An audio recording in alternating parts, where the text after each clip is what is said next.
अस्सलाम वालेकुम। SM news के साथ मैं हूं अहमद नदीम। खबरों का सिलसिला बढ़ाते हुए खबर शामिल करते हैं कराची से। पुलिस ने मुस्लिम लीग नून की नायब सदर मरियम नवाज और इनके शोहर कैप्टन रिटायर्ड सफदर के खिलाफ मज़ार कायद की बेहरमती का केस झूठा करार दे दिया। इसी हवाले से मज़ीद तफसीलात जानते हैं ब्यूरो चीफ जुल्फ़िकार अली से। जी जुल्फ़िकार, आगाह कीजिएगा। जी बिल्कुल, कराची सिटी कोर्ट में मज़ार कायद बेहुरमती केस की समाअत हुई, जहां पुलिस ने अस्तखासा के इतराज़ात दूर करके हतमी चालान जमा करवा दिया और मुकदमे से इमलाक को नुकसान पहुँचाने और जान से मारने की धमकियों के इल्ज़ामात खारिज कर दिए। महकमा प्रोसिक्यूशन ने पुलिस चालान से इत्तफाक करते हुए चालान को B क्लास कर दिया।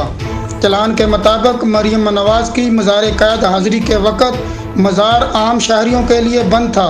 मज़ार कायद की CCTV फुटेज में भी मदई मुकदमा मौजूद नहीं है। कॉल डेटा रिकॉर्ड के मुताबिक मदई मुकदमा वाक़े के वक़्त मज़ार कायद पर भी मौजूद नहीं था।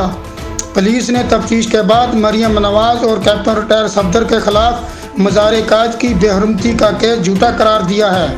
मैं आपको बताता चलूँ कि गुज़श्ता माह 19 अक्टूबर को कराची के एक निजी होटल से साबिक़ वज़ीर आज़म नवाज शरीफ के दामाद कैप्टन रिटायर्ड सफदर को सिंध पुलिस ने मज़ार कायद का तक़द्दुस पमाल करने के मुकदमे में गिरफ्तार किया था, जिन्हें बाद अज़ां मकामी अदालत ने ज़मानत पर रिहा किया था। जी बहुत शुक्रिया जुल्फ़िकार, तफसीलात से आगाह करने के लिए।